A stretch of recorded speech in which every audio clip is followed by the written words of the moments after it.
नमस्कार, मी शिल्पाद रेसिपी मराठी खवय्येमध्ये तुम्हा सर्वांचे मनापासून खूप खूप स्वागत। तर आज आपण थोडासा वेगळ्या पद्धतीने ब्रेड पॅटीस बनवणार आहोत। चला तर मग लगेचच रेसिपीला सुरुवात करूया। सुरुवातीला आपण कढईमध्ये 2 टेबलस्पून तेल टाकून घेऊयात। त्यानंतर इथे आपण 6 ते 7 काजूचे तुकडे करून घेतलेले आहेत। आता हे काजू आपण छान सोनेरी रंग येईपर्यंत परतून घेऊयात।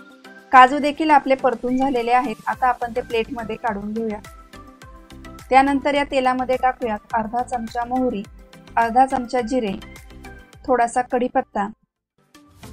त्यानंतर इथे आपण 4 ते 5 हिरव्या मिरच्या, 7 ते 8 लसणाच्या पाकळ्या आणि थोडेसे अद्रक आपण इथे मिक्सरला पाणी न घालता वाटून घेतलेले आहे। तेही आता आपण या फोडणीमध्ये टाकूया आणि आता हे सर्व आपल्याला साधारण एखादा मिनिटभर लो फ्लेमवरती छान परतून घ्यायचे आहे। मिरची व्यवस्थित परतून झाल्यानंतर आता आपण या फोडणीमध्ये टाकूया थोडासा हिंग, अर्धा चमचा हळद आणि आता हे सर्व आपण व्यवस्थित मिक्स करून घेऊया। त्यानंतर इथे आपण 5 ते 6 उकडलेले बटाटे साल काढून बारीक करून घेतलेले आहेत। तेही फोडणीमध्ये टाकून घेऊया। आता हे बटाटे आणि फोडणी आपल्याला व्यवस्थित मिक्स करून घ्यायचे आहे। त्यानंतर आता आपण याच्यामध्ये टाकणार आहोत चवीनुसार मीठ, 1 चमचा धना पावडर आणि अर्धा चमचा आमचूर पावडर आणि कापलेली कोथिंबीर। आता हे सर्व आपण छान 1 ते 2 मिनिट व्यवस्थित परतून घेऊयात। आता आपण सर्वात शेवटी टाकणार आहोत आपण फ्राय करून घेतलेले काजू। आता हे काजू व्यवस्थित या भाजीमध्ये मिक्स करून घेऊया। तर इथे आपली पॅटीस साठी लागणारी भाजी तयार झालेली आहे। त्यानंतर एका वाटीमध्ये 2 कप बेसन पीठ घेऊयात। त्याच्यामध्ये टाकूयात थोडीशी हळद, चवीनुसार मीठ आणि आता आपण हे सर्व व्यवस्थित मिक्स करून घेऊयात। हे सर्व व्यवस्थित मिक्स करून झाल्यानंतर आता आपण या पिठामध्ये थोडे थोडे पाणी घालून याचे मिश्रण बनवून घेणार आहोत।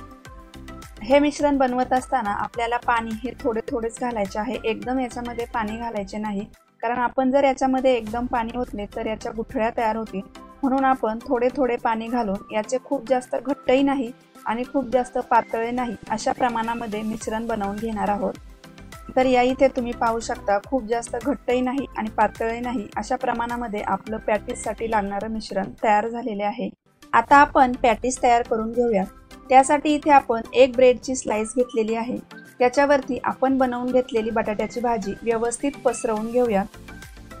त्यानंतर त्याच्यावरती दुसरी ब्रेडची स्लाइस व्यवस्थित ठेवून घ्यायची आहे। आता आपण हे ब्रेड सुरीने त्रिकोणी आकारामध्ये कट करून घेऊयात।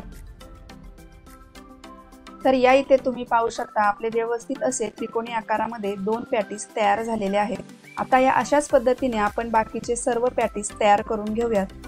आता आपण पॅटीस तळून घेणार आहोत। त्यासाठी इथे आपण कढईमध्ये तेल गरम करायला ठेवलेले आहे।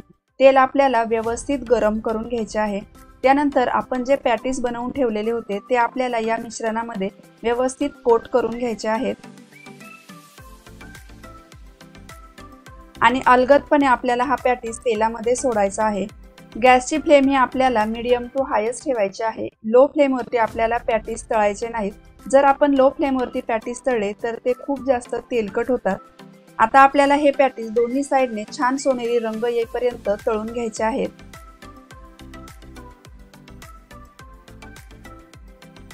तर या इथे तुम्ही पाहू शकता आपला मस्त असा पॅटीस तयार झालेला आहे। तुम्हाला ही आपली आजची पॅटीसची रेसिपी आवडल्यास रेसिपीला नक्की लाईक करा, शेअर करा।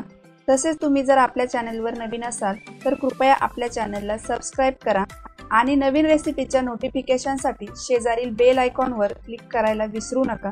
पुन्हा भेटूया अशाच एका नवीन रेसिपीसह। तोपर्यंत धन्यवाद।